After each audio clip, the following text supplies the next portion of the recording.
السلام عليكم ورحمة الله وبركاته. ازيكم حبايبنا؟ عاملين ايه؟ يا رب تكونوا بخير. كل سنة وانتوا كلكم طيبين. خلاص رأس السنة قرب ولازم ماما تهم شوية وتعمل حاجة حلوة.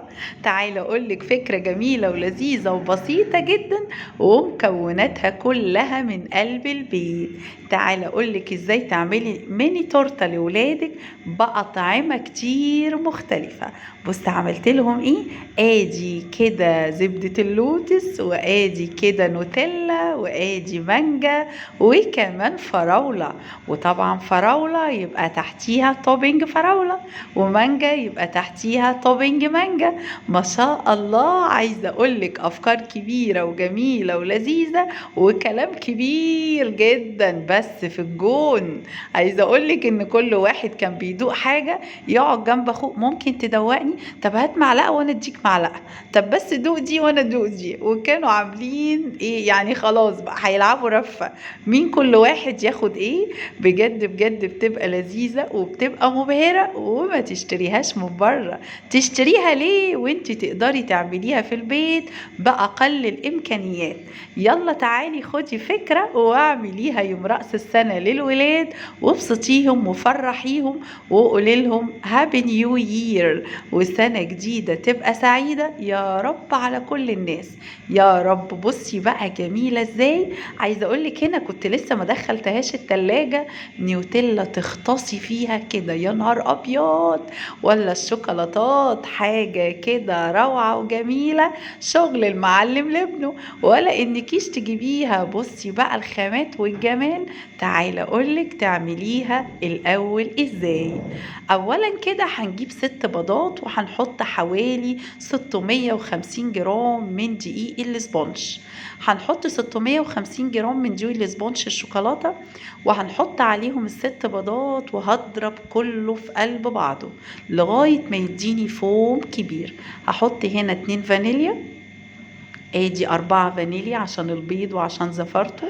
اقلبي كده 1 كمان من البيكنج باودر، وهنحط معلقتين محسن جل، محسن الكيك الجل.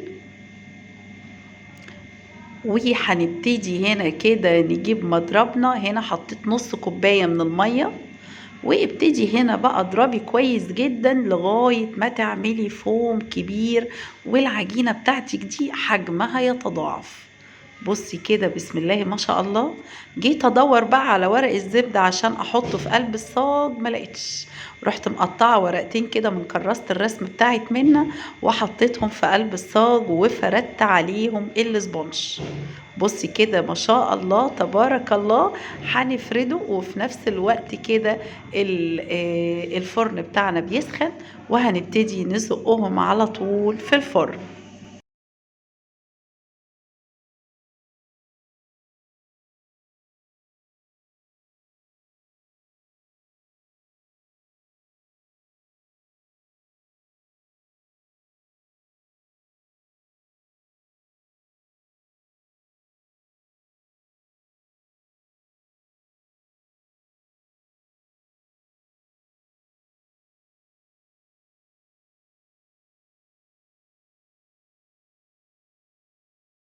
حاولي تساوي على قد ما تقدري. بياخد حوالي ربع ساعة، خد ربع ساعة في قلب الفرن. بصي جميل ازاي. هبتدي اغطيه وابتدي اشتغل بيه تاني يوم على طول. تاني يوم بقى نبتدي نجهز الحاجة بتاعتنا. هنا جبت ورق الفاكيوم. ورق الفاكيوم ده بجيبه عندي كده، بيبقى رخيص، معرفش بقى سعره ايه دلوقتي. هبتدي اعمل الحيز بتاعي على حسب الحيز اللي انا عاملاه. بصي بجيبه يعني بجيب مثلا لو انا هعمل 4 5 بقصهم كلهم طول واحد.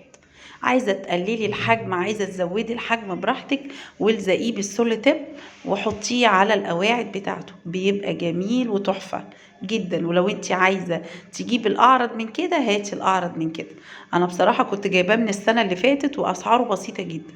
معرفش بقى السنة دي في الأسعار الجميلة اللي احنا فيها ده وصل لإيه. لسه هبقى ابتدي أشتري منه.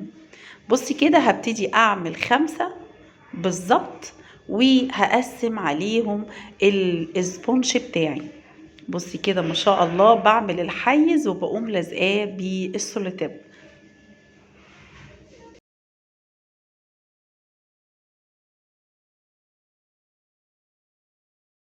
نبتدي هنا بقى الاسبونج بتاعنا، نبتدي نسلكه كده من الصاج، وبعدين نبتدي نقيس على الفاكيوم.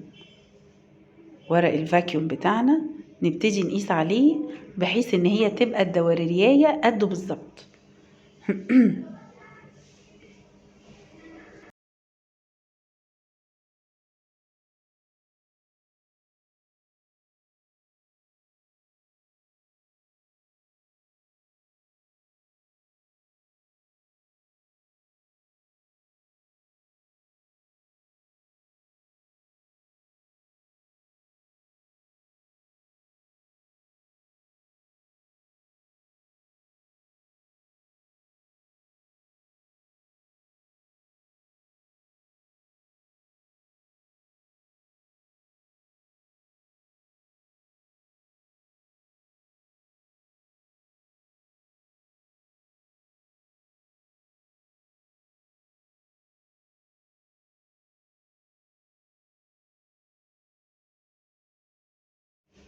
نبتدي هنا بقى كل الدوريات اللي احنا عاملاها نقلب الصاج بتاعنا، نشيل بقى ورق الرسم اللي احنا كنا حاطينه ده، ونبتدي نطلع الدوريات. طلعيها بقى كده زي البازل، اكنك بتشيلي البازل كده او المكعبات بتاعه الولاد كلها هتتسلك معاكي. بص ازاي. طبعا الزوايد دي كلها ما بتترميش، دي هيتعمل بيها التورتايه الخامسه. يعني بصي ازاي ما شاء الله تبارك الله، شايفه هش ازاي وجميل ازاي. احنا حطينا 650 جرام من دي الاسبونج على الست بيضات. طبعا البيض بيبقى بدرجة حرارة الغرفة، ما نستخدمش اي حاجة خارجة من التلاجة، كله يبقى جميل وزي الفل. بصي بقى ابتدي احط القواعد بتاعتي هنا، وورق الفاكيوم ده بصراحة بيبقى عملي جدا. تقدري بقى تعملي هنا كنافة، تعملي تورتة. ورق الفاكيوم بجد الاستخدامات بتاعته كتيرة. ممكن تجيبي شريطة حمرا كده زي ما بيعملوا في الحلويات وتقومي ربطها كده بشكل جميل لو انتي هتبيعي. بجد بجد في ناس بيوتها مفتوحة على الحاجات دي انها تعمل وتبيع، وما شاء الله تبارك الله. بصي بقى هنا كده دي بقى الايه، الخمسة اللي احنا هنعملها بالاجزاء اللي اتقطعت، اللي هي الفراغات اللي موجودة، مفيش حاجة تترمي خالص. انا عايزة اقولك ان انا عاملاها كبيرة. انا لو كنت خدت ورق الفاكيوم ده وصغرت عن كده وجبت قواعد اصغر، كنت ممكن اعمل لي مثلا بتاع 10 وحدات، بس انا اللي عملتها كبيرة.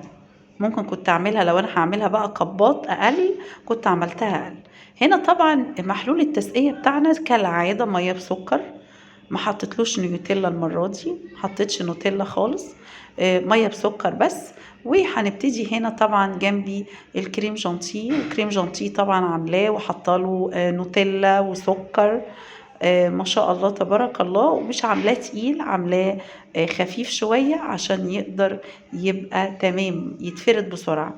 طبعا الخمسة دي انا هعملها مانجا، في مش هقدر ان انا استخدم فيها كريم جانتيه شوكولاتة، هستخدم كريم جانتيه سادة اللي هو الفانيليا. تمام. نبتدي هنا بقى. بصي القعدة بتخش بمنتهى الأريحية، ليه؟ لانك انتي قايساها على الساق. بصي بسم الله ما شاء الله ولا قوة الا بالله، بجد تحفة وجميلة، وطريقة بجد بجد عظيمة ومبهرة جدا.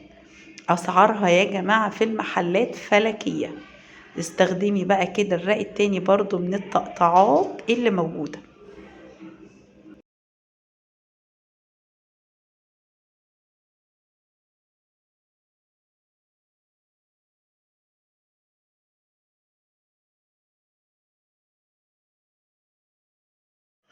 نحط برضو كده محلول التسقية بتاعنا، وبعدين نبتدي نفرد كريم جانتيه تاني.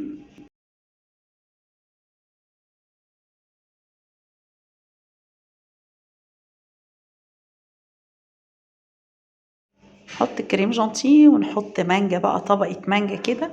هنا لقيت الورق الفاكيوم في الكبيرة دي خلص، هعمل له رق تاني واعليه شوية بحيث ان هي تاخد رق تالت كمان، ودي الوحيدة اللي هتبقى 3 رقات، اللي هي هيتحط لها المانجا وطوبنج المانجا.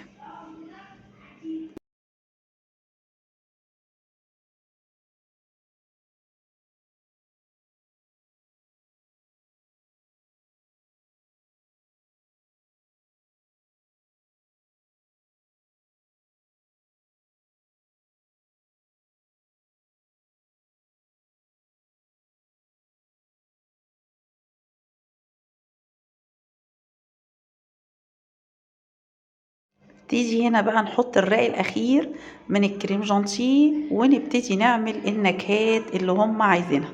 عايزة أقولك بجد طريقة لذيذة، وأحلى حاجة عجبتني فيها التنوع. أنا طبعا عملتها للولاد كذا مرة، بس المرة دي أنا عاملاها بديكي أفكار لرأس السنة إن انتي ازاي ما تعمليش تورتاية نكهة واحدة أو حتى مقسومة نصين، لا انتي ممكن تعملي كذا نكهة للولاد.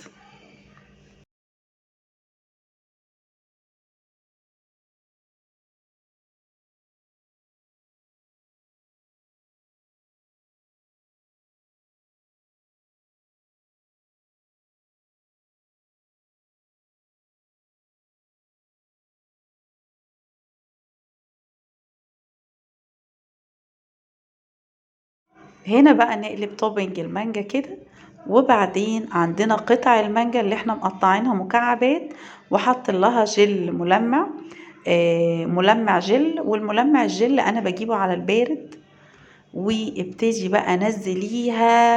يا نهار ابيض، يعني حاجة كده بجد تخطف القلب وانتي بتنزليها كده وبتمليها مانجا كده. يا سيدي يا سيدي على الجمال، بجد بجد حاجة رهيبة.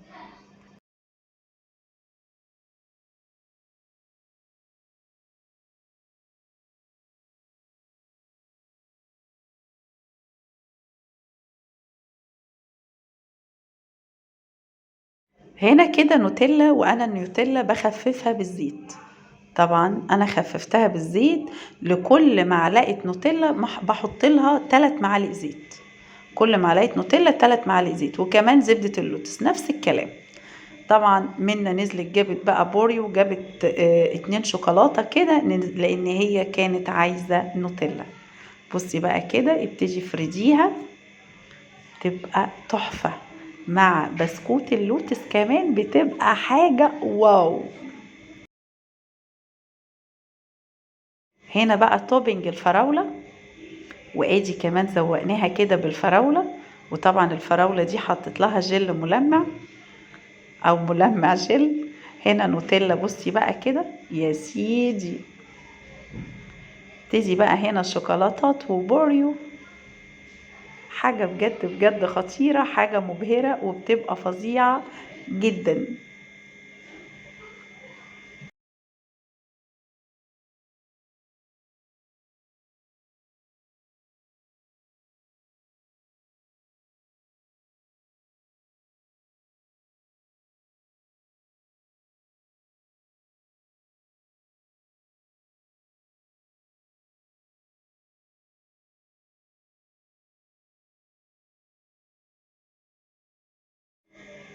ما شاء الله تبارك الله، بجد بجد نكهات جميلة ولذيذة. اتمنى بجد ان انتي تعمليها وتساعدي ولادك. وصفة جميلة ولذيذة. ما تنسيش لايك وشير وسبسكرايب لمطبخ ايمي البسيوني. حبيبة قلبي بحبك في الله كتير. كل سنة وانتم طيبين. هابي نيو يير. السلام عليكم. باي باي.